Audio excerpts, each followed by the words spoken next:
സൂറത്തുൽ നൂർ. സൂറത്തുൽ നൂറിലെ 4-ാമത്തെ ആയത്തും 5-ാമത്തെ ആയത്തും നമ്മൾ ചർച്ച ചെയ്തത് എല്ലാ കഥകൾ പാവപ്പെട്ട സ്ത്രീകളെ പറ്റി, പുരുഷന്മാരെ പറ്റി പറഞ്ഞാൽ, വ്യഭിചാര കഥകൾ പറഞ്ഞാൽ പോരാ, അതിന് 4 സാക്ഷികൾ വേണം. കൊണ്ടുവന്നിട്ടില്ലെങ്കിൽ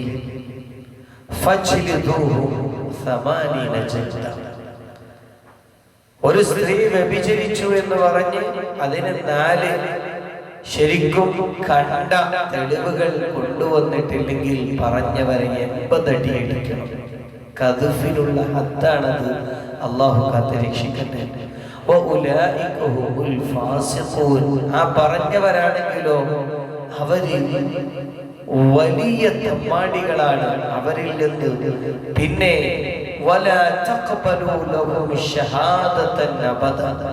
അവരിൽ നിന്ന് പിന്നെ അവരുടെ സാക്ഷി സ്വീകരിക്കാൻ പോലും പറ്റില്ല. അത്രമേൽ വലിയ കപടന്മാരായി പോകും. ഈ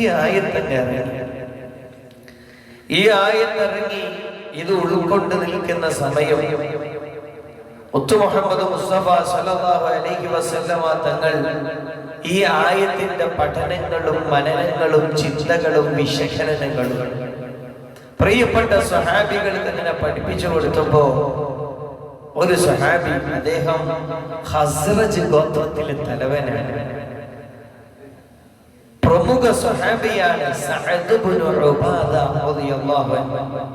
അദ്ദേഹം വന്നിട്ട് മുത്തുനബിയോട് ചോദിക്കാണ്, അല്ല, നേരത്തെ ഇറങ്ങിയ ആയത്ത് അന്നിറക്കിയതല്ലേ? അത് ഖുർആനിലുള്ള ആയത്തല്ലേ? മുത്തു മുഹമ്മദ് മുസ്തഫ സല്ലല്ലാഹു അലൈഹി വസല്ലമ തങ്ങളുടെ അടുക്കൽ വന്നു. സ്വഹാബികളുടെ പ്രമുഖനാണ് ചോദിക്കുന്നത്, ഈ ആയത്ത് ഖുർആനിലുള്ളത് തന്നെയല്ലേ? മുത്തുനബിയെ, ഇത് അല്ലാഹുവിന്റെ ആയത്ത് തന്നെയല്ലേ? വ്യഭിചാരാരോപകർക്ക് 4 സാക്ഷികളില്ലെങ്കിൽ അവരെ 80 അടി അടിക്കണമെന്നത് മുഹമ്മദ് മുസ്തഫ സല്ലല്ലാഹു അലൈഹി വസല്ലം തങ്ങൾ ഇത് കേട്ടപ്പോൾ ചിരിക്കാൻ തുടങ്ങി. ഇത് വല്ലാത്തൊരു ചോദ്യമാണല്ലോ. റസൂലുള്ളാഹി സ്വല്ലല്ലാഹു അലൈഹി വസല്ലം തങ്ങൾക്ക് അവരെ നല്ലോണം അറിയാം, തിരിച്ചിങ്ങോട്ടും അറിയാം. റസൂലുള്ളാഹി അമീനാണ്. എന്നിട്ട് വന്നിട്ട് ചോദിക്കുകയാണ്, അതും ഒരു പ്രമുഖനായ സ്വഹാബി, ഇത് ഖുർആനിലുള്ളതല്ലേ? റസൂലുള്ളാഹി ചിരിച്ചുകൊണ്ട് അവിടെയുള്ള അൻസാറുകളോട് പറയുന്നു, നോക്കൂ അൻസാറുകളെ, നിങ്ങളുടെ നേതാവ് അമാ സമിഅതും ഖൗല സയ്യിദികും ഔ കമാ ഖാൽ, നിങ്ങളുടെ നേതാവ് ചോദിക്കുന്നത് നിങ്ങൾ കേട്ടില്ലേ? ഞാനൊരു ആയത്ത് പറഞ്ഞപ്പോ അത് ഖുർആനിലുള്ളത് തന്നെയല്ലേ? അപ്പോ അവിടെയുള്ള സഹാബാക്കൾ, ബാക്കിയുള്ള സഹാബാക്കൾ പറഞ്ഞു, യാ റസൂലല്ലാഹ്, അങ്ങ് അദ്ദേഹത്തെ പറ്റിയൊന്നും വിചാരിക്കരുത്. അദ്ദേഹം ഞങ്ങളുടെ കൂട്ടത്തിലെ വലിയ ആത്മാഭിമാനിയാണ്, നല്ല മനുഷ്യനാണ്. അയാളൊരു മനുഷ്യൻ, ആ മനുഷ്യൻ ഞങ്ങളെ നേതാവ് ഒരാളെ ത്വലാഖ് ചൊല്ലിയിട്ടുണ്ടെങ്കിൽ പിന്നെ ഞങ്ങളാരും അദ്ദേഹം ഏത് പെണ്ണിനെയാണോ ത്വലാഖ് ചൊല്ലിയത് ആ പെണ്ണിനെ ഏറ്റെടുക്കാൻ പോലും തയ്യാറല്ലായിരുന്നു. കാരണം അദ്ദേഹം ഒരു കാര്യം ചെയ്തിട്ടുണ്ടെങ്കിൽ നീതിപരമായിട്ടേ ചെയ്യുകയുള്ളൂ. ഇത്രയും നല്ല ഞങ്ങളുടെ നേതാവാണ്. അതുകൊണ്ട് അങ്ങ് അദ്ദേഹത്തെ പറ്റിയൊന്നും തോന്നിപ്പോകരുത്. അപ്പൊ തന്നെ സഅദ് റളിയല്ലാഹു അൻഹു പറഞ്ഞു, യാ റസൂലല്ലാഹ്, അങ്ങൊരു കാര്യം പറഞ്ഞിട്ടുണ്ടെങ്കിൽ അത് ഖുർആനിൽ പെട്ടതാണെന്ന് ഞങ്ങൾക്ക് ഉറപ്പാണ്. അങ്ങയെ പറ്റി സംശയമുള്ളത് കൊണ്ടല്ല ഞങ്ങൾ ഈ ചോദിച്ചത്. അങ്ങ് പറഞ്ഞത് ഖുർആനിൽ പെട്ടതാണെന്നും ഞങ്ങൾക്കറിയാം. പക്ഷേ യാ റസൂലല്ലാഹ്, എന്റെ ഭാര്യ വ്യഭിചരിക്കുന്നത് ഞാൻ കണ്ടു. എന്നിട്ട് ഞാൻ അതിന് 4 സാക്ഷികൾ ഒരുക്കാൻ എന്നാൽ ആരാണോ വ്യഭിചരിക്കാൻ വന്നവൻ അവൻ വ്യഭിചരിച്ച് തടിയെടുത്തു പോകുമില്ലേ? എനിക്ക് 4 സാക്ഷികളെ കൊണ്ടുവരാൻ പറ്റുമോ? ഞാൻ ശരിക്ക് കണ്ടിട്ടുണ്ട് എന്റെ ഭാര്യയുമായിട്ട് ഒരാൾ അവിഹിത ബന്ധത്തിൽ ഏർപ്പെടുന്നത്. പക്ഷെ അത് റസൂലുള്ളാഹിന്റെ അടുക്കൽ വന്നിട്ട് പറയണമെങ്കിൽ 4 സാക്ഷി വേണമല്ലോ. 4 സാക്ഷിയെ കണ്ടെത്താൻ ഞാൻ പോയാൽ എന്റെ അടുക്കലെ, എന്റെ ഭാര്യയുടെ അടുക്കലേക്ക് വ്യഭിചരിക്കാൻ വന്നവൻ ഒളിച്ചോടി രക്ഷപ്പെടൂലേ? എനിക്കെങ്ങനെ സാക്ഷിയെ കൊണ്ടുവരാൻ പറ്റും? ഇതൊരു ന്യായമായ ചോദ്യമാണല്ലോ. കാരണം വ്യഭിചാരം സ്വന്തം ഭാര്യയുമായിട്ട് ഒരാൾ ചെയ്യുന്നത് കണ്ട് ഇനി അതിന് 4 തെളിവും വേണം. തെളിവില്ലാതെ പറഞ്ഞാൽ എമ്പതടിയടിക്കുന്നൊക്കെ പറഞ്ഞാൽ അത് പ്രയാസമായി പോകൂലേ? കാരണം സാക്ഷിയെ കണ്ടെത്താൻ ഞങ്ങൾ പോകുമ്പോഴേക്ക് ചെയ്യാൻ വന്നവൻ അവന്റെ പണിയെടുത്ത് തിരിച്ചു പോകൂലേ? ഇതിങ്ങനെ റസൂലുള്ളാഹി സ്വല്ലല്ലാഹു അലൈഹി വസല്ലം ഒരു ചോദ്യമായി തോന്നി. ഇതൊരു ന്യായമാണല്ലോ. എന്നാൽ ഖുർആൻ പറഞ്ഞതോ അത് സ്വന്തം ഭാര്യയെ പറ്റിയിട്ടാണെങ്കിൽ പോലും പറഞ്ഞാൽ 4 സാക്ഷി വേണം. ഇതിങ്ങനെ ഹബീബ് സല്ലല്ലാഹു അലൈഹി വസല്ലം തങ്ങൾ ചിന്തിച്ചിരിക്കുകയാണ്. അപ്പോഴാണ് ഹിലാൽ ഇബ്നു ഉമയ്യ അദ്ദേഹം വസ്ത്രം വലിച്ച് തോടി വരുന്നു. വസ്ത്രം വലിച്ചോടി വരിക എന്ന് പറഞ്ഞാൽ അയാൾക്ക് ശരിക്കും തൊടി എടുക്കാൻ പോലും സമയം കിട്ടിയിട്ടില്ല. ആ തൊടി കെട്ടിക്കൂട്ടിയിട്ട് ഓടി അതിദ്രുതം അതിവേഗം. ആരാണ് വരുന്നത്? ഹിലാൽ ഇബ്നു ഉമയ്യ റളിയല്ലാഹു അൻഹു. അദ്ദേഹവും നല്ല സ്വഹാബിയാണ്. അദ്ദേഹം പൊന്നു നബിയുടെ അടുക്കൽ വന്നിട്ട് പറഞ്ഞു, യാ റസൂലല്ലാഹ് അന ഹാരിഫൻ, ഞാനൊരു കർഷകനാണ്. ഞാൻ വൈകുന്നേരം വീട്ടിലെത്തിയപ്പോ എന്റെ വീട്ടിലുണ്ട് ശരീക്ക് എന്ന ചെറുപ്പക്കാരൻ. അദ്ദേഹം എന്റെ ഭാര്യയുമായിട്ട് അവിഹിത ബന്ധത്തിൽ ഏർപ്പെടുന്നത് ഞാൻ കാണുന്നു. ആദ്യ ഒരു ചോദ്യം വന്നിങ്ങനെ കെടുക്കുകയാണ്. അൻസാറുകളുടെ നേതാവ് റസൂലേ, ഇത് ഖുർആനിൽ പെട്ട ആയത്തന്നല്ലേ? സ്വന്തം ഭാര്യ വ്യഭിചരിച്ചതിലിപ്പോ 4 സാക്ഷികളെ കണ്ടെത്താൻ പോയാൽ ചെയ്തോ തടിയെടുത്തോടൂലെ? ഈ ചോദ്യം ഇങ്ങനെ നിൽക്കുമ്പോഴാണ് ഹിലാൽ ഇബ്നു ഉമയ്യ അപ്പുറത്തുനിന്ന് വരുന്നത്.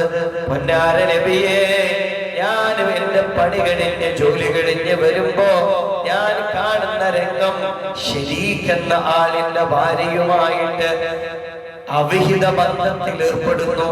ആ രംഗം ഞാൻ നേർക്ക് നേർ കാണുകയും അവർ തമ്മിലുള്ള സംസാരവും ശബ്ദവും ഞാൻ ശരിക്കും കേൾക്കുകയും ചെയ്തിട്ടുണ്ട്. ഈ നടക്കുന്നത് വ്യഭിചാരം തന്നെയല്ലേ? ഇത് പറയാനും 4 സാക്ഷികൾ വേണോ? ഹബീബിന്റെ അടുക്കൽ വന്നിട്ട് ചോദിക്കാണ്. ഞാനിത് ഡയറക്റ്റായി കണ്ടിട്ടുണ്ട്, പക്ഷെ ഇത് പറയാനും 4 സാക്ഷികൾ ആവശ്യമുണ്ടോ? 4 സാക്ഷികളെ കാത്ത് ഞാൻ പകലാകുന്നത് വരെ കാത്തു നിൽക്കാണ്. എനിക്ക് 4 സാക്ഷികളെ കിട്ടണില്ല, പക്ഷെ ഞാൻ കണ്ടിട്ടുണ്ട്. എന്ത് ചെയ്യണം? അപ്പോഴും റസൂലുള്ളാഹി പറഞ്ഞു, ഒന്നില്ലെങ്കിൽ തെളിവ് വേണം. സ്വന്തം ഭാര്യ ചെയ്യുന്നത് കണ്ടാൽ പോലും പറയാൻ 4 സാക്ഷികൾ വേണം. റസൂലുള്ളാഹിക്ക് സ്വന്തം തീരുമാനമെടുക്കാൻ കഴിയില്ലല്ലോ. ഹബീബ് അത് പറഞ്ഞു. ഖുർആൻ പഠിപ്പിച്ചതേ ഹബീബിന് പറയാൻ കഴിയുകയുള്ളൂ. സ്വന്തം ഭാര്യക്കെതിരെ പറഞ്ഞാലും ഹിലാലേ 4 സാക്ഷികളില്ലെങ്കിൽ പുറത്തടി വീഴും. ഇതിണ്ട് പറഞ്ഞപ്പോ ഹിലാൽ ഇബ്നു ഉമയ്യ തങ്ങൾ ഉറപ്പിച്ചു പറഞ്ഞു, ഇല്ല റസൂലേ, എന്റെ കാര്യത്തിൽ അള്ളാഹു ഒരു തീരുമാനം ഇറക്കുക ചെയ്യും. കാരണം ഞാൻ ഡയറക്റ്റായി കണ്ടിട്ടുണ്ട്. എന്നിട്ട് അതിന് എന്റെ ഭാര്യക്കെതിരെ പറയാനും 4 സാക്ഷികളോ? എന്റെ കാര്യത്തിൽ അള്ളാഹു ഒരു തീരുമാനമിറക്കും. ഹിലാൽ ഇബ്നു ഉമയ്യക്ക് ഭയങ്കര ഉറപ്പുണ്ട്, ഭയങ്കര ദൃഢനിശ്ചയമുണ്ട്. ഞാൻ അങ്ങനെ അടിക്കൊള്ളേണ്ടി വരില്ല. ഞാൻ പറഞ്ഞത് ഹക്കാണ്. എന്റെ വിഷയത്തിൽ അള്ളാഹു ഒരു തീരുമാനം കൽപ്പിക്കും. ഉറപ്പിച്ചു നിൽക്കുമ്പോ നസലൽ അമീർ മലക്ക് ജിബ്രീൽ അലൈഹിസ്സലാം. അപ്പോഴാണ് ഈ ക്രൂഷ്യൽ ഘട്ടത്തിലാണ് ജിബ്രീൽ അലൈഹിസ്സലാത്തു വസ്സലാം സൂറത്തുൽ നൂറിലെ ഇനി നാം ചർച്ച ചെയ്യുന്ന അടുത്ത ആയത്തുമായിട്ട് വരുന്നത്. എന്താണ് ആയത്ത്? പരിശുദ്ധമായ ഖുർആനിലെ സൂറത്തുൽ നൂറിലെ 7-ാമത്തെ ആയത്ത്, വല്ലദീന യർമൂന അസ്വാജഹും. സ്വന്തം ഭാര്യമാർക്കെതിരെ ആരെങ്കിലും ആരോപണം നടത്തിയാൽ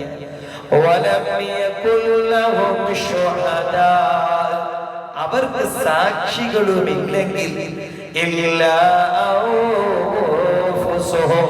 അവരെ സാക്ഷികൾ അവർ മാത്രമേ ഉള്ളൂ. 4 സാക്ഷികളെ അവർക്ക് കൊണ്ടുവരാൻ കഴിഞ്ഞില്ല. എന്നാൽ ഫശഹാദതു അഹദിഹിം അർബഉ ഷഹാദാത് ഷഹാദാത്തിൻ ബില്ലാഹ് ഇന്നഹു ലമിനസ് സാദിഖീൻ. സ്വന്തം ഭാര്യമാർക്കെതിരെയാണെങ്കിൽ അവർക്ക് സാക്ഷികളെ കൊണ്ടുവരാനും സാധ്യമായിട്ടില്ലെങ്കിൽ ഭർത്താക്കന്മാർ എന്ത് ചെയ്താൽ മതി? 4 തവണ ഞാൻ പറഞ്ഞത് സത്യമാണ്, സത്യമാണ്, സത്യമാണെന്ന് സാക്ഷിയാവും. 4 തവണ പറയാം ഭാര്യമാർക്കെതിരെയാണെങ്കിൽ. ഖുർആനായത്താണ്. അഞ്ചാമത്തെ തവണ അവൻ പറയണം അൽഅനതുല്ലാഹി അലൈഹി ഇൻ കാന മിനൽ കാദിബീൻ. ഞാൻ പറഞ്ഞത് കളവാണെങ്കിൽ അള്ളാന്റെ ശാപനിക്കുണ്ടായിക്കോട്ടെ എന്ന് അവൻ പറയും. സ്വന്തം ഭാര്യക്കെതിരെയാണെങ്കിൽ സ്വഹാബാക്കൾ ഉന്നയിച്ചത് വലിയ വിഷയമാണല്ലോ. കാരണം സ്വന്തം ഭാര്യ വ്യഭിചരിക്കുന്നത് കണ്ടിട്ടുണ്ട്. പിന്നെ ഇനി അതിലേക്ക് 4 സാക്ഷികളെയും കണ്ടെത്തുക എങ്ങനെയാണ്? സാക്ഷികളെ കണ്ടെത്താൻ നിൽക്കുമ്പോഴേക്ക് അവരൊക്കെ പോകില്ലേ? അപ്പൊ റസൂലുള്ളാഹി സ്വല്ലല്ലാഹു അലൈഹി വസല്ലം ഈ ചോദ്യത്തിന്റെ മുമ്പിൽ അങ്ങനെ നിൽക്കുമ്പോൾ അല്ലാഹ് ആയത്തിറക്കി. സ്വന്തം ഭാര്യമാർക്കെതിരെയാണെങ്കിൽ 4 തവണ അവര് പറയാ ഞാൻ പറഞ്ഞത് സത്യമാണ്. 5ാമത്തെ തവണ പറയണം ഞാൻ എങ്ങാനും കളവ് പറഞ്ഞതാണെങ്കിൽ അള്ളാന്റെ ശാപം എനിക്കുണ്ടാകട്ടെ. അതിനാണ് ഇസ്ലാമിക നിയമം അനുസരിച്ച് എന്ന് പറയാം. അതൊരു ഹുക്കുമാണ്, ഒരു ഹുക്കുമിന്റെ പേരാണ് ലിആൻ. ഈ ആയത്തിന്റെ പേരും ആയത്തുൽ ലിആൻ. 4 തവണ സത്യം ചെയ്യാം. 5ാമത്തെ തവണ ഞാൻ പറഞ്ഞത് കളവാണെങ്കിൽ അള്ളാന്റെ ശാപം എനിക്കുണ്ടാവട്ടെ. ഭാര്യക്കെതിരെ അത് പറഞ്ഞാൽ അവിടെ അത് നിയമമായി. പിന്നെ അങ്ങനെ ഒരു ഭർത്താവ് പറഞ്ഞു കഴിഞ്ഞാൽ ആ ഭർത്താവിനെതിരെ ദുനിയാവെന്ന് 80 അടി കൊടുക്കാൻ പറ്റൂല. പിന്നെ കാര്യം അള്ളാന്റെ അടുക്കലാണ്. പിന്നെ ആരെ ശിക്ഷിക്കപ്പെടണം? ഭാര്യയെ ശിക്ഷിക്കപ്പെടണം. കാരണം ഭർത്താവ് ലഅനത്തിന്റെ ആയത്ത് വരെ പറഞ്ഞ് തെളിവായി. ഇനി ഭാര്യക്ക് വ്യഭിചാര കുറ്റം നൽകണം. പക്ഷേ ഇനി വ്യഭിചാര കുറ്റത്തിൽ നിന്നും ആര് രക്ഷപ്പെടാനോ? അതാണ് അടുത്ത ആയത്ത്. വയദറഉ അൻഹൽ അദാബ് അൻ തശ്ഹദ അർബഅ ഷഹാദത്തിൻ ബില്ലാഹ് ഇന്നഹു ലമിനൽ കാദിബീൻ.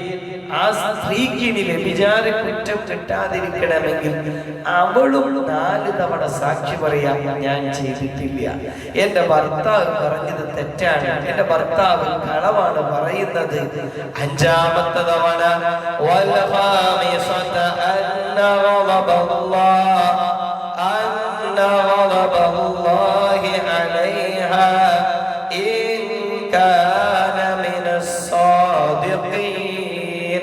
ഇതൊരു ഹുക്കുമാണ്. ആ ഹുക്കുമ നമ്മൾ മനസ്സിലാക്കണം. ഇസ്ലാമിൽ വ്യഭിചാര ആരോപണം നടത്തി കഴിഞ്ഞാൽ അതിന് തെളിവില്ലെങ്കിൽ 80 അടി അടിക്കണം. അത് സ്വന്തം ഭാര്യക്കെതിരെയാണെങ്കിൽ ആ സാക്ഷികൾ ആവശ്യമില്ല. എന്ത് ചെയ്താൽ മതി? 4 തവണ സാക്ഷികൾ ഉണ്ടെങ്കിൽ വേണം, ഇല്ലെങ്കിൽ 4 തവണ ഞാൻ പറയുന്നത് സത്യമാണെന്ന് പുരുഷൻ ഭർത്താവ് പറയുകയും 5ാമത്തെ തവണ ഞാൻ പറയുന്നതെങ്ങാനും കളവാണെങ്കിൽ എനിക്ക് അല്ലാഹുവിന്റെ ലഅനത്തുണ്ടാവട്ടെ എന്ന് പറയാം. അല്ലാഹു കാത്തുരക്ഷിക്കട്ടെ. അപ്പോൾ ഭാര്യയ്ക്ക് വ്യഭിചാര കുറ്റമാണ്.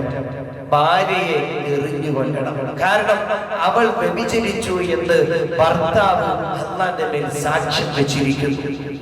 എന്നാൽ ഇനി ഭാര്യ നിഷേധിക്കാണ്, ഇനി അങ്ങനെ നടന്നിട്ടില്ല, ഭാര്യയ്ക്ക് രക്ഷപ്പെടണമെന്നുണ്ടെങ്കിലോ അവളും 4 തവണ സത്യം ചെയ്യുക. 5ാമത്തെ തവണ ഞാൻ പറഞ്ഞത് കളവാണെങ്കിൽ അല്ലാഹുവിന്റെ ഗളബ് എനിക്കുണ്ടാവട്ടെ എന്ന് അവൾ പറയുകയും ചെയ്താൽ പിന്നെ ഈ ഭർത്താവ് ഭാര്യയുടെ വിഷയത്തിൽ നമുക്ക് ചർച്ചയില്ല. ഇവരെ ശിക്ഷിക്കാൻ പാടില്ല, ഇവരെ ഇസ്ലാമിക കോടതിയിൽ കൊണ്ടുവരാൻ പാടില്ല. മാത്രമല്ല ഇവർ ഭാര്യയും ഭർത്താവുമായിട്ട് തുടരുകയുമില്ല. കാരണം ഭർത്താവ് ഡയറക്റ്റായി അവൾ വ്യഭിചരിച്ചു എന്ന് പറഞ്ഞിട്ടുണ്ട്. ഈ ആയത്തിന് ഇറങ്ങിയപ്പോ ഇപ്പോ മുത്തു മുഹമ്മദ് മുസ്തഫ സല്ലല്ലാഹു അലൈഹി വസല്ലമയുടെ മുമ്പിൽ ഈ കംപ്ലൈന്റ് പറഞ്ഞു നിൽക്കുന്നത് ആരാണ്? ഹിലാലാണ്, ഹിലാൽ ഇബ്നു ഉമയ്യ. അദ്ദേഹത്തിന്റെ ചോദ്യത്തിന്റെ മുമ്പിൽ മുത്തുനബി സല്ലല്ലാഹു അലൈഹി വസല്ലമ തങ്ങൾ ഉത്തരം പറയാൻ സാധിക്കാതെ നിൽക്കുമ്പോഴാണ് ഈ ആയത്ത് ഇറങ്ങിയത്. ഉടനെ ഹബീബ് സല്ലല്ലാഹു അലൈഹി വസല്ലമ തങ്ങൾ ഹിലാലിനോട് ഭാര്യയെ വിളിക്കാൻ പറഞ്ഞു. പിന്നെ എന്നിട്ട് ഹിലാലിനോട് പറഞ്ഞു, ഈ നിന്റെ ഭാര്യക്കെതിരെന്ന് പറഞ്ഞിട്ടുണ്ടല്ലോ, എന്നാൽ നീ 4 തവണ നീ പറഞ്ഞത് സത്യമാണെന്നും 5ാമത്തെ തവണ താങ്കൾക്കെതിരെ അള്ളാന്റെ ലഅനത്തുണ്ടാകട്ടെ എന്നും പറയണമെന്ന് പറഞ്ഞു. സധൈര്യം അത് പറഞ്ഞു. ഭാര്യ പുറത്തുണ്ട്. ഹിലാൽ തങ്ങളത് പറഞ്ഞത് കൊണ്ട് ഇനി ഭാര്യക്കെതിരെ കുറ്റം ചുമത്തണം, വ്യഭിചാരത്തിന്റെ മേൽ കൊല്ലപ്പെടണം. ഭാര്യയോട് ചോദിച്ചു. ഭാര്യയോട് മുത്തു മുഹമ്മദ് മുസ്തഫ സല്ലല്ലാഹു അലൈഹി വസല്ലം പറഞ്ഞു, നിന്നെ വധിക്കാൻ പോവുകയാണ്, നിനക്ക് ശിക്ഷ നൽകപ്പെടാൻ പോവുകയാണ്. കാരണം നിന്റെ ഭർത്താവ് ലഅനത്ത് ചെയ്തിട്ടാണ് വിഷയം അവതരിപ്പിച്ചിട്ടുള്ളത്. ഇസ്ലാമിക കോടതി അനുസരിച്ച് നിനക്ക് ശിക്ഷ നൽകപ്പെടാൻ പോവുകയാണ്. അവളിങ്ങനെ ആലോചിച്ചു കുറച്ചേരം. മൗനം ചെയ്തു. മൗനം പാലിച്ചുകൊണ്ട് അങ്ങനെ നിന്നു. കാരണം ഇവള് ഇനി കളവ് പറഞ്ഞാലേ രക്ഷപ്പെടാൻ വേണ്ടിയുള്ളൂ. റസൂലുള്ളാഹിന്റെ മുമ്പിലാണ്. കളവ് പറയാൻ പറ്റുമോ? ഞാൻ വ്യഭിചരിച്ചു എന്ന് സംശയിക്കണോ? അവളൊരു വാക്ക് പറഞ്ഞു. കുറച്ചിങ്ങനെ ആലോചിച്ചു നിന്നിട്ട്, ഞാൻ എന്റെ തറവാടിനെ വഷളാക്കണില്ല എന്നെ എല്ലാവർക്കും തിരിയും. സംഗതി ഇത്തരത്തില് വ്യഭിചാരമൊക്കെ നടന്നു പോയിട്ടുണ്ട്. പക്ഷേ ഞാന് എന്റെ അഖിലിനെ വഷളാക്കുന്നില്ല. സംഗതി എന്റെ അടുക്കൽ സംഭവിച്ചു പോയിട്ടുണ്ട്, നമ്മൾ സമ്മതിക്കുന്നില്ല. അവള് പറഞ്ഞു, ഞാൻ എന്റെ കുടുംബത്തെ അപമാനിക്കുന്നില്ല, ഞാൻ തിരിച്ചും ശാപ പ്രാർത്ഥനയ്ക്ക് തയ്യാറാണ്. എന്നിട്ട് അവളും പറഞ്ഞു, എന്റെ ഭർത്താവ് പറയുന്നതാണ് കളവ്, അള്ളാന്റെ റബ്ബ് എനിക്ക് ഉണ്ടായിക്കോട്ടെ. അവൾ അതും ചെയ്തു. ആകെ വല്ലാത്തൊരു മുഹൂർത്തായി. ഭർത്താവും സത്യം ചെയ്തു, ഭാര്യയും സത്യം ചെയ്തു. ഈ സമയത്ത് റസൂലുള്ളാഹി പറഞ്ഞു, ഇനി ഇവർ തമ്മിൽ ബന്ധമില്ല, ഇവർക്കെതിരെ നമ്മൾ വ്യഭിചാരാരോപണം പറയാനും പാടില്ല. പിന്നെ മുത്തു മുഹമ്മദ് മുസ്തഫ സല്ലല്ലാഹു അലൈഹി വസല്ലമ തങ്ങൾ സ്വഹാബാക്കളോട് പറയാണ്, ഈ സ്ത്രീയുണ്ടല്ലോ, ഈ സ്ത്രീക്ക് ജനിക്കാൻ പോകുന്ന കുട്ടിയുടെ രൂപവും ഭാവവും ഇങ്ങനെ കണ്ണുള്ള, ഇങ്ങനെ പ്രത്യേകമായ പുരികമുള്ള ഒരു കുട്ടിയാണെങ്കിൽ ആ കുട്ടി ഹിലാലിന്റെതല്ല കേട്ടോ, അത് ശരീക്കിൻ്റെത് തന്നെയാണ്. മുത്തു മുഹമ്മദ് മുസ്തഫ സല്ലല്ലാഹു അലൈഹി വസല്ലം തങ്ങൾക്ക് കാര്യം ബോധ്യപ്പെട്ടിട്ടുണ്ട്, വ്യഭിചാരം നടന്നു എന്നും ബോധ്യപ്പെട്ടിട്ടുണ്ട്. പക്ഷെ ഖുർആൻ പറഞ്ഞത് അവർ സത്യം ചെയ്തു കഴിഞ്ഞാൽ പിന്നെ അവരുടെ മേൽ അന്വേഷണം പാടില്ല എന്നാണ്. റസൂലുള്ളാഹി സ്വല്ലല്ലാഹു അലൈഹി വസല്ലം തങ്ങൾ അത് അങ്ങനെ തന്നെ ചെയ്തു. പക്ഷെ പറയേണ്ടവർക്ക് ഹബീബ് പറഞ്ഞു കൊടുത്തു, ഇവളുടെ മേൽ ആരോപിക്കപ്പെടുന്ന ശരീക്കിന്റെ കുട്ടിയായിരിക്കും ഇവൾക്ക് പ്രസവിക്കപ്പെടാനുള്ളത്. ഇന്ന പ്രത്യേക രൂപത്തിലും ഭാവത്തിലുമുള്ള കുട്ടിയെങ്കിൽ ചരിത്രം പറയുന്നു, ഹബീബ് സല്ലല്ലാഹു അലൈഹി വസല്ലം തങ്ങൾ പറഞ്ഞതുപോലെ ആ പ്രത്യേക ആകൃതിയിലുള്ള കുട്ടിയാണ് അവൾക്ക് പ്രസവിച്ചതും അത് ശരീക്കിൻ്റെതാണെന്ന് മനസ്സിലാവുകയും ചെയ്തു. അത് അള്ളാഹുവിന്റെ മേൽ അവളൊരു ഒളബിന് വേണ്ടി പറഞ്ഞപ്പോൾ അള്ളാഹു ദുനിയാവ് തന്നെ കൊടുക്കുന്ന ശിക്ഷയാണ്. അള്ളാഹു നമ്മളെ കാത്തിരക്ഷിക്കട്ടെ. ഇവിടെ നമ്മൾ മനസ്സിലാക്കേണ്ടത് 2 പോയിന്റാണ്.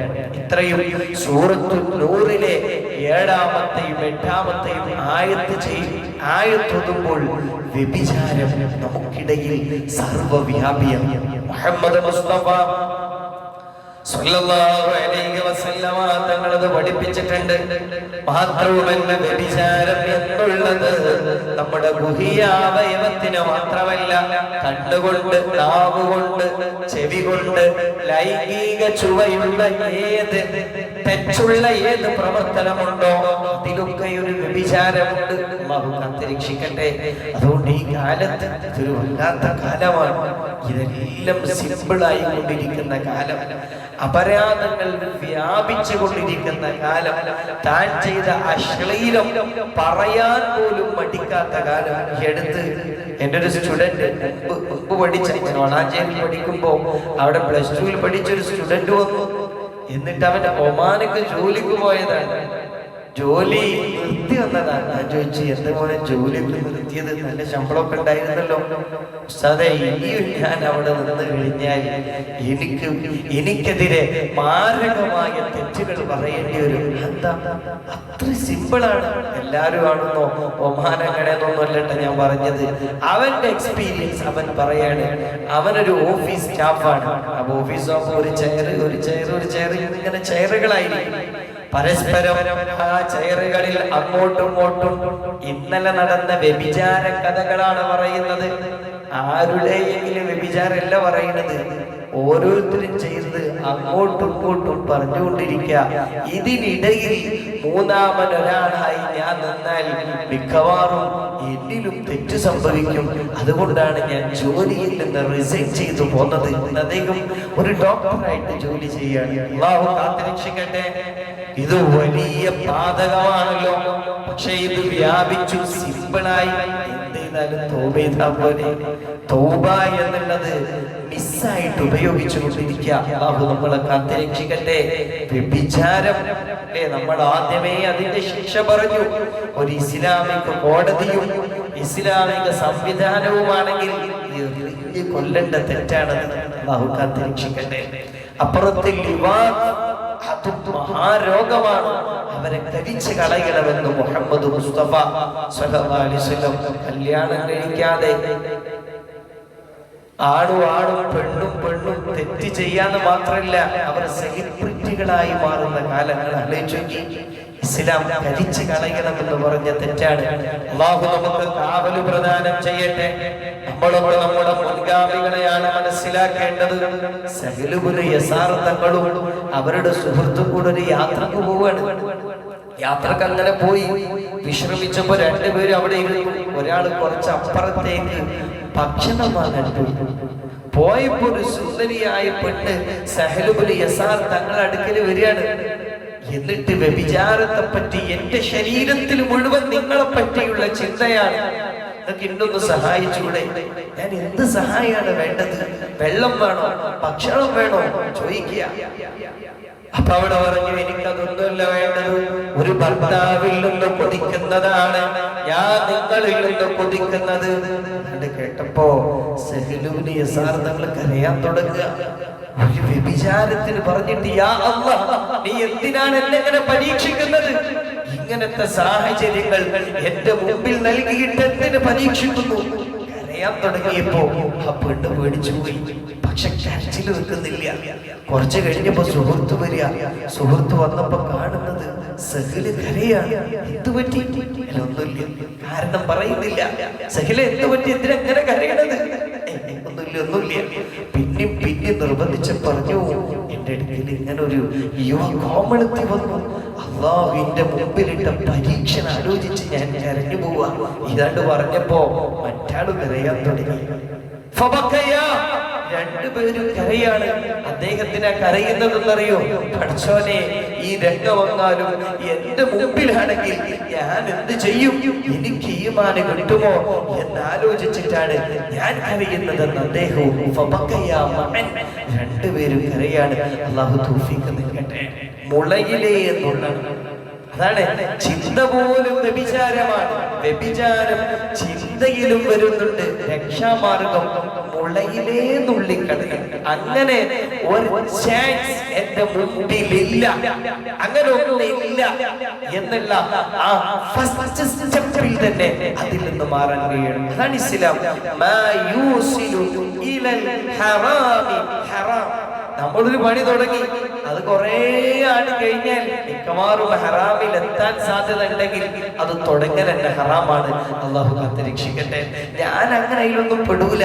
ഞാൻ അവർക്കൊക്കെ ഇടയിൽ ജീവിച്ചാലും ഞാൻ പെർഫെക്റ്റ് ആണ്. അതല്ല, പിന്നീട് അത് തെറ്റിലേക്ക് എത്താൻ സാധ്യതയുണ്ടെങ്കിൽ തുടങ്ങൽ എന്നെ ഹറാമാണ്.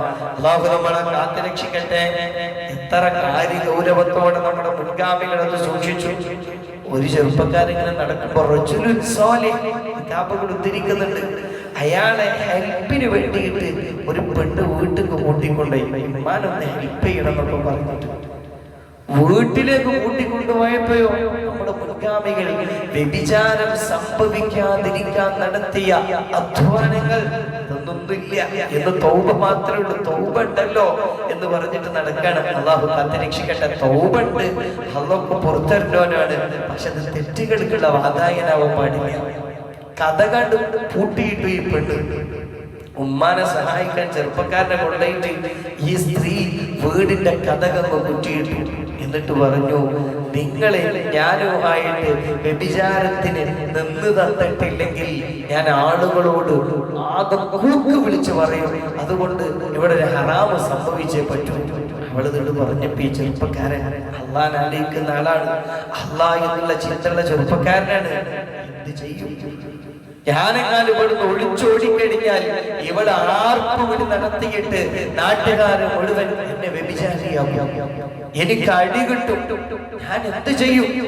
ഈ തെറ്റിലേക്ക് ഇവളിനെ വിളിച്ചുകൊണ്ടിരിക്കുകയാണ്. വീട്ടിലുള്ളതോ കിഴിയവിഴിയായ ഒരു ഉമ്മയാണ്. തെറ്റിന്റെ എല്ലാ സാഹചര്യവും, തെറ്റിൽ നിന്ന് രക്ഷപ്പെടാൻ പോലും മാർഗമില്ല.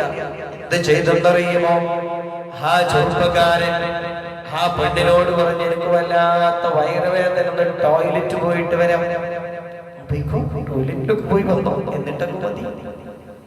ടോയ്ലറ്റിൽ പോയിട്ട് ആ ചെറുപ്പക്കാരൻ കിതാബ് കൊടുത്തിരിക്കുന്നു. മനോഹരമായി ചെയ്തു വെക്കുന്നത് നിങ്ങൾ അറിയണം. കാഷ്ടിച്ചിട്ട് ആ കാഷ്ടം മുഴുവൻ ശരീരത്തിൽ പുരട്ടിയിട്ട് വരിക. മുഖത്തും കാഷ്ടം, ശരീരത്തിലും കാഷ്ടം.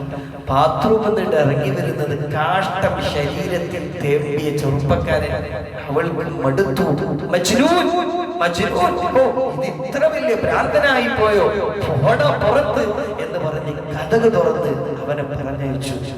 ആ മഹാനെ പറഞ്ഞയച്ചു, അദ്ദേഹത്തെ പറഞ്ഞയച്ചു. തെറ്റിൽ നിന്ന് രക്ഷപ്പെടാൻ ശരീരത്തിൽ കാഷ്ടം പുരട്ടുക. എന്നിട്ടോ ഈ മഹാൻ ഉറങ്ങി.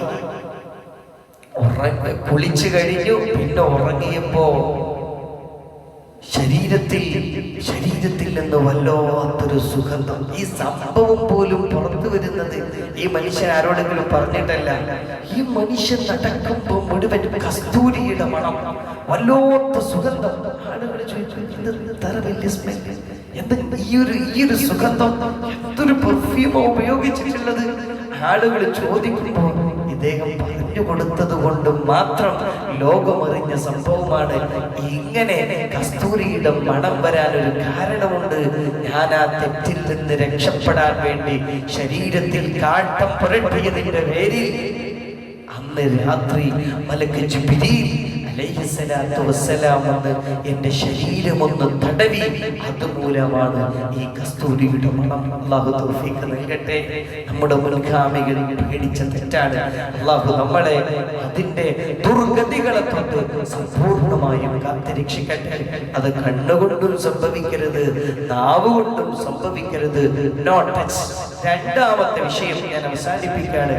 ഇനി നമ്മൾ ഒരാളെ പറ്റി പറയുകയാണെങ്കിൽ വളരെയധികം ഗൗരവത്തോടെ ചിന്തിക്കണം. നമ്മളൊരു ധാരണയുടെ പേരിൽ, ഒരു ചെറിയ സാധ്യതയുടെ പേരിൽ അവർക്കെതിരെ വ്യഭിചാരം നടന്നു എന്നൊന്നും പറയാൻ പാടില്ല. അത് ഇസ്ലാമിക ഭരണകൂടമാണെങ്കിൽ 4 സാക്ഷിയില്ലെങ്കിൽ 80 അടിയാണ്. ഹബീബിന്റെ ഒരു വാക്യം, ഒറ്റ വാക്യം പറഞ്ഞ് നമുക്ക് അവസാനിപ്പിക്കാം. മനസ്സിലാക്കണം, ഒരാള് ഒരു തെറ്റ് ചെയ്തു എന്ന് നമ്മൾ പറഞ്ഞാൽ അതില്ലാത്തതാണെങ്കിൽ പറഞ്ഞോൻ മരിക്കൂല, അത് ചെയ്യുന്നത് വരെ. വെറുതെ സാധ്യതയുടെ പേരിൽ ഒരാളെ പറ്റി വ്യഭിചാരം പറഞ്ഞാൽ മരണത്തിന് മുമ്പ് നമ്മളത് ചെയ്യേണ്ടി വരും. അല്ലാഹു കാത്തിരക്ഷിക്കട്ടെ.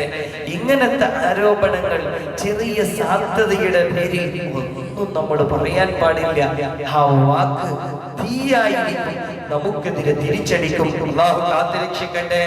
മൻ തഥാവല അലാ ഇർളി അഖീഹി, തന്റെ സഹോദരന്റെ അഭിമാനത്തിന്റെ മേലിൽ ആരെങ്കിലും കടന്നാക്രമിച്ചാൽ ഉബ്തുലിയ ബിമിസ്ലിഹി, ഓന്റെ അഭിമാനം നഷ്ടപ്പെടുത്താൻ നാം ഏത് കളവാണോ പറഞ്ഞത് അതുമൂലം കൊണ്ട് നാം പരീക്ഷിക്കപ്പെടുമെന്ന് മുഹമ്മദ് മുസ്തഫ സല്ലല്ലാഹു അലൈഹി വസല്ലം നബി ചോദിച്ചില്ലേ, വഹൽ യകുബ്ബുന്നാസ ഫിന്നാർ, ജനങ്ങളെ മിക്ക ജനങ്ങളെയും നരകത്തിൽ മുഖം കുത്തിക്കുന്നത് ഇല്ലാ ഹസാഇദു അൽസിനതിഹിം, അവരുടെ നാവല്ലാതെ മറ്റെന്താണ്? മിക്ക ജനങ്ങളും നരകത്തിലേക്ക് പോകുന്നത് നാവ് കൊണ്ടായിരിക്കും. അതുകൊണ്ട് തെറ്റിനെ തൊട്ട് നമ്മൾ സൂക്ഷിക്കുക. ആ തെറ്റ് മറ്റുള്ളവരെ മേൽ ചാർത്തുന്നതിനെ തൊട്ടും സൂക്ഷിക്കുക. അള്ളാഹു നമ്മളെ കാത്ത് രക്ഷിക്കട്ടെ. അള്ളാഹു നമ്മളെ കാത്ത് രക്ഷിക്കട്ടെ. സൂറത്തുൽ നൂർ, നൂർ എന്ന് പറഞ്ഞാൽ തന്നെ പ്രകാശമാണ്. അതിലെ നിയമങ്ങളും ചർച്ചകളും നമ്മൾ സംസ്കരിച്ചെടുക്കാനാവണം. അള്ളാഹു തൗഫീഖ് നൽകട്ടെ. അൽഹംദുലില്ലാഹി റബ്ബിൽ ആലമീൻ. اللهم صل على سيدنا محمد وعلى آله وصحبه وسلم. റബ്ബേ, ആസ്വദിക്കുന്നതും ഇവർ കേൾക്കുന്നതും ഈ ഒരുമിച്ച് കൂടുന്നതും എല്ലാം ഈ സ്വീകരിക്കണേ അല്ലാഹ്. നീ സ്വീകരിക്കണേ അല്ലാഹ്, നീ സ്വീകരിക്കണേ അല്ലാഹ്. ഇതിന്റെ മുഴുവൻ പുണ്യവും ലോകാനുഗ്രഹി മുഹമ്മദ് മുസ്തഫ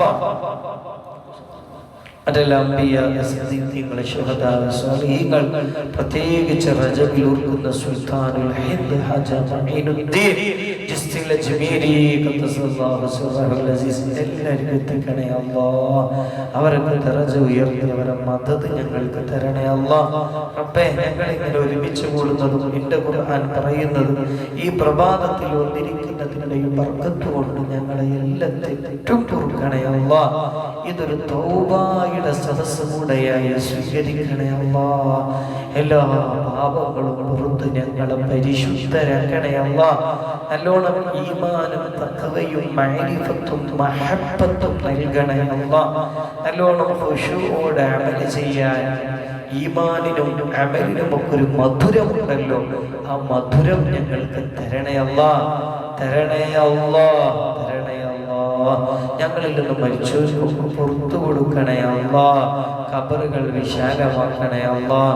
റബ്ബേ, ഈ സദസ്സിൽ വരുന്നവരുടെ ഹലാലായ മുറാദുകൾ ഹാസിലാക്കണേ അല്ലാഹ്.